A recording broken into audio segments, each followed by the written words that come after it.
বিসমিল্লাহির রহমানির রহিম। ইমাম মালিক, আল্লাহ তাকে শান্তিতে রাখুন, তিনি বলেছেন যে আমি তো একজন মানুষ, আমার ভুল হতে পারে, মাঝে মধ্যে আমার কথা সঠিক, আমার মতামতটা ভুল হতে পারে, আর মাঝে মধ্যে আমি সঠিক। তবে আমার কোনো মতামত যদি আল্লাহ এবং তার রাসূলের বিরুদ্ধে যায়, আমার মতামত বাতিল করে দাও। একই কথা। যদি ইমাম মালিকের কোনো মতামত, ইমাম মালিক রাদিয়াল্লাহু আনহু নিজেই বলেছেন, আল্লাহ তাকে শান্তিতে রাখুন, যদি দেখো আমার কোনো মতামত, আমার কোনো ফতোয়া আল্লাহ এবং রাসূলের বিরুদ্ধে যাচ্ছে, আমার ফতোয়া বাতিল করে দাও, সেটাকে বাতিল করে দাও। তাহলে মালিকিরা যখন নামাজ আদায় করে তারা হাত দুটো ঝুলিয়ে রাখে। কিন্তু যদি আমরা আবু দাউদের হাদিস পড়ি, 1 নম্বর খণ্ড 755 নম্বর হাদিস আর 757 নম্বর হাদিস বলছে যে তোমরা হাত বাঁধবে নাভির নিচে। তবে এটা জয়ীফ হাদিস, এই দুটো জয়ীফ হাদিস। এটা বলেছেন ইমাম আবু দাউদ।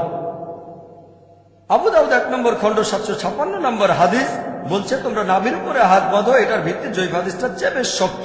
কিন্তু পরের হাদিসটা আবু দাউদ 1 নম্বর খণ্ড 758 নম্বর হাদিস বলা হয়েছে যে নামাজ আদায় করার সময় তোমরা হাত বাঁধবে তোমাদের বুকের উপর।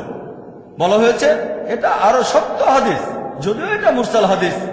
মুরসাল মানে এখানে কিছু অংশ বাদ দেওয়া হয়েছে, কিন্তু তাফসিরে বলা হয়েছে এটা অন্যান্য হাদিসের চেয়ে বেশ মজবুত হাদিস।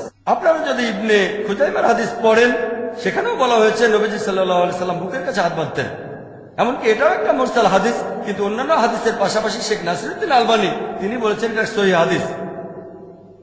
তাহলে নামাজের সময় হাত কোথায় রাখবেন এ ব্যাপারে মজবুত হাদিস হচ্ছে বুকের কাছে হাত বাঁধেন।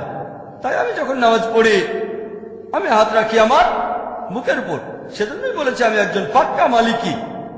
ইমাম মালিক বলেছেন যদি দেখো আমার কোনো ফতোয়া আল্লাহ এবং রাসূলের বিরুদ্ধে যাচ্ছে, আমার সে ফতোয়া বাতিল করে দাও।